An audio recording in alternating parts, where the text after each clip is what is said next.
Beneath the mask of friendship, the silent devotion. The apartment was quiet, save for the soft hum of the refrigerator and the occasional sound of traffic outside. Vanessa, with her thick auburn hair tied into a messy bun, sat by the window, peering down at the bustling city below. She couldn't remember the last time she felt truly alive. Life had become a series of fake smiles, hollow greetings, and performances. One big act. Vanessa had always been the good friend, the supportive one, the one people leaned on when they needed advice, when they needed a shoulder to cry on. But for years, there was something she craved that no amount of friendship could fulfill: David. David was everything. Tall, with the kind of dark, tousled hair that begged to be run through with your fingers.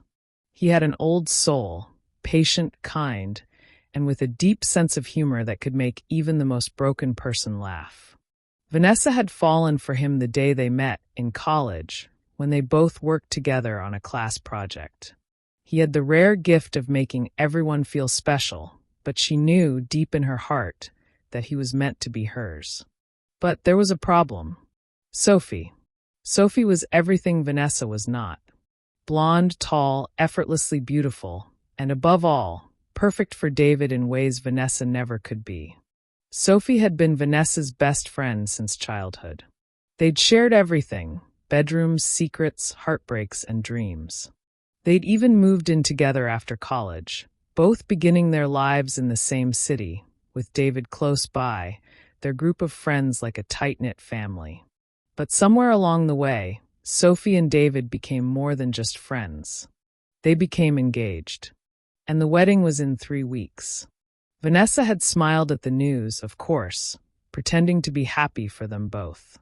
But in the dead of night, when the world was quiet, Vanessa's heart would throb with a pain so deep it felt like a wound that would never heal. It was supposed to be her, wasn't it? She had been David's confidant, his best friend. Sophie had always had everything. David was hers. The plan. It started as an idea, a fleeting thought during one of those sleepless nights. What if Sophie wasn't there? What if she disappeared?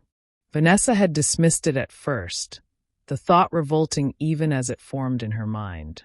But as days passed, the idea became more intoxicating. Sophie's presence in David's life, so constant, so effortless, was a barrier Vanessa couldn't break. But if Sophie weren't around? If she were sick or gone for a while, maybe David would turn to her, finally. Maybe he would see her the way she saw him. A sickness. A poison. Sophie's health had always been fragile, a bit too delicate for her own good. She'd had a couple of fainting spells, complained of dizziness here and there.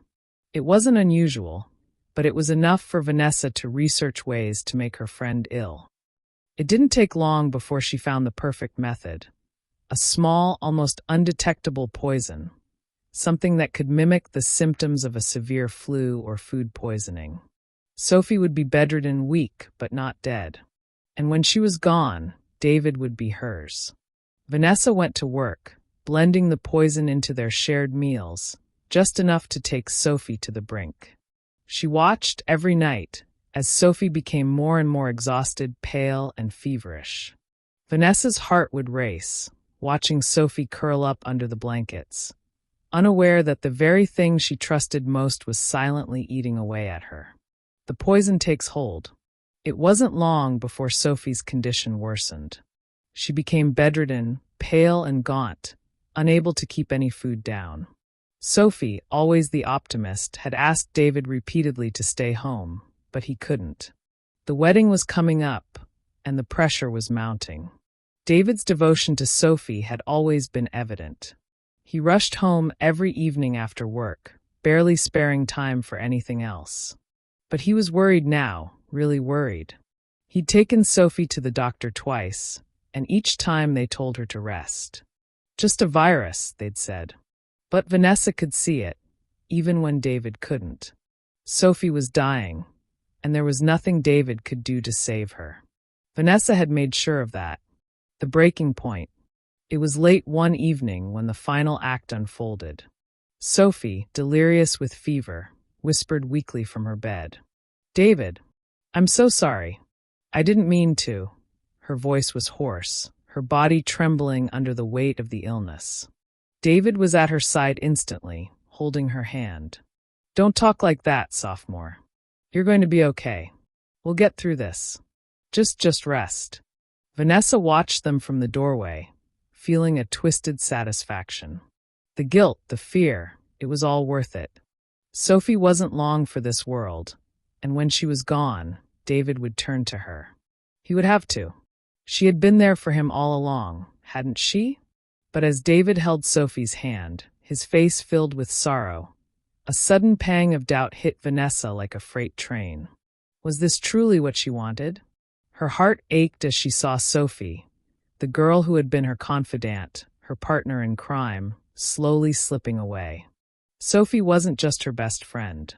She was a part of Vanessa's past, a piece of her soul she had shared so many moments with. How could she have done this? How could she have hurt the one person who meant the most to her? All for a man who may never truly love her. David looked up, catching Vanessa's eye for the first time that evening. For a moment, the world seemed to still. I don't know what's happening to her, David whispered, his voice raw with emotion. It's like she's slipping through my fingers. I can't lose her, Vanessa. I can't. The raw pain in his voice shattered something inside her. Vanessa's breath caught. He wasn't angry at her. He wasn't blaming her. But he was suffering. And suddenly, the person she had hurt most, Sophie, wasn't just a rival. She was her friend. The revelation. Days passed. Sophie remained bedridden, but she was growing weaker. Vanessa's guilt began to eat at her from the inside out. The anger that had once burned so brightly in her chest slowly faded, replaced by an overwhelming sorrow. It was a rainy evening when Sophie, in a moment of rare lucidity, looked at Vanessa with wide, tearful eyes. Vanessa, I know what you did. Vanessa froze.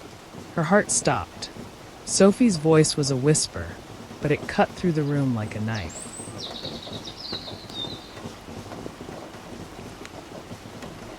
I don't know why you did it, Sophie continued, her hand trembling as she reached out to her friend. But I forgive you. I don't know if I'll survive this, but I forgive you. Please don't hurt yourself too. Tears welled in Vanessa's eyes as she knelt beside Sophie's bed. She had poisoned the one person who loved her unconditionally. She had betrayed her. And Sophie, even in her weakest moment, was offering forgiveness. David entered the room just then, his face pale, full of worry. His gaze flickered between the two women, confusion and pain evident in his eyes. Vanessa broke down, her body shaking with sobs. I don't deserve her forgiveness, David. I don't deserve anything. I've ruined everything. David rushed to her side, pulling her into his arms. Vanessa, what do you mean? But all she could say, through her tears, was, I loved you too much to let her have you. And now I've lost you both. The price of love. Sophie passed away a few days later, her last words lingering in the air, a haunting reminder of what Vanessa had done. David, heartbroken, blamed no one but himself. But Vanessa knew the truth. The man she had wanted so desperately never became hers. The love she had dreamed of was never meant to be. But in the end, the price of jealousy, of wanting something so badly that you would destroy everything in your path to get it, was far higher than she could have imagined. Vanessa never recovered from the loss. The apartment felt empty now, her every corner haunted by memories of the woman she had poisoned. She had lost Sophie. She had lost David. And most of all, she had lost herself. In her deepest moments of despair, she realized that love couldn't be forced. It couldn't be stolen or bought with betrayal. And she would spend the rest of her life living with the consequences of her choices. The price of her jealousy had cost her everything.